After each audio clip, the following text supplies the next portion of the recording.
ำหรับพี่น้องทางบ้านที่ยังลังเลอยู่เกี่ยวกับการปลูกถั่วงอกขั้นพื้นฐานในการเริ่มปลูกเนาะพี่น้องต้องมีอุปกรณ์ในการปลูกถั่วงอกเสียก่อนคันพี่น้องยังขาดยังบ่มีก็สามารถปรึกษากับลาซานูนฟาร์มได้และพี่น้องยังห่วงเนาะในเรื่องในคลิปก่อนหน้านี้แม่ใหญ่เบสจะบอกเนาะว่าในการปลูกถั่วงอกเราต้องเตรียมอย่างแน่เนาะและที่สำคัญคือในการปลูกถั่วงอกเนี่ยเราต้องมีตลาดพี่น้องถ้าเรามีตลาดแล้วเราลุยเลยเราอย่ารอซ่าอันนี้จะเป็นถั่วงอกที่ทางฟาร์มเราก็ปลูกเองเช่นเดียวกันพี่น้องทางบ้านหลายๆบ่อนเนาะที่ยังสงสัยอยู่ว่าทางลาซานูนฟาร์มของเรานี่หันปลูกถั่วงอกเองบ่หรือว่ามีตั้งแต่อุปกรณ์ให้พี่น้องสินะทางเราก็ปลูกเองเช่นเดียวกันพี่น้องถ้ามีตลาดนี่คือลุยเลยพี่น้องบ่ต้องรอซ่าถั่วงอกมันได้ขายอยู่แล้วและที่สำคัญคือการปลูกถั่วงอกแบบระบบน้ำบนอัตโนมัตินี่ค่ะจะช่วยจัดการเวลาให้พี่น้องทางบ้านเนาะพี่น้องก็สามารถไปเฮ็ดเวียกกิจกรรมแนวอื่นมื้อหนึ่งพี่น้องมีแต่เสียเวลาในการให้อาหารเขาเท่านั้นพี่น้องอันนี้คือถั่วงอกจากลาซานูนฟาร์มเป็นถั่วงอกสดๆเลย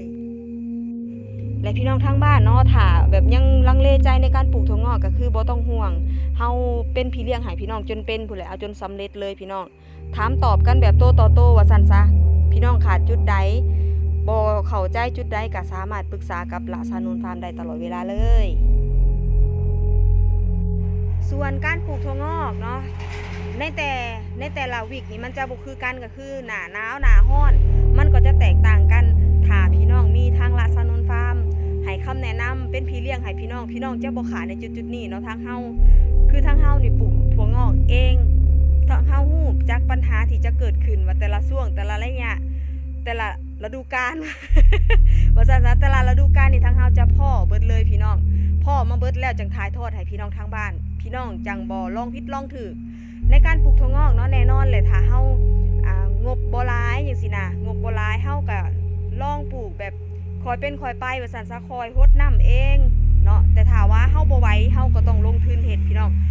ทุกอย่างเนาะเฮาต้องลงทุนจังฮู้มีประสบการณ์จังซี่นะถ้าเฮ็ดหยังแล้วเฮาบ่ลงทุนนี่คือเฮาบ่ได้มีการแลกเปลี่ยนว่าซั่นซะเฮาจะบ่รู้จักความหมายแล้วก็คุณค่าของเขาพี่น้องฝากไว้นำเด้อคันผู้ใดที่ต้องการอยากได้อุปกรณ์ก็ตามเนาะอุปกรณ์เกี่ยวกับการปลูกถั่วงอกแบบระบบน้ำบนอัตโนมัติในถั่วแขกดำอาหารเสริมขวดเดียวจบหรือแป้งกันเชื้อราหรือนี่อันนี้คือเป็นผลผลิตจากลาซานูนฟาร์มของเฮาส่งขายทุกๆมื้อพี่น้องต้องการเอาไปขายต่อก็สามารถสอบถามทางลาซานูนฟาร์มได้เนาะทางเฮาเนี่ยสามารถผลิตให้พี่น้องได้มื้อละ200-300 โลก็ได้เช่นเดียวกันพี่น้องช่วงนี้นะแห้งลำบากพี่น้องเพราะว่าถนนหนทางก็มีการปรับเปลี่ยนหลายแม่ค้าเช้าขายก็มีการยกเลิกในการขาย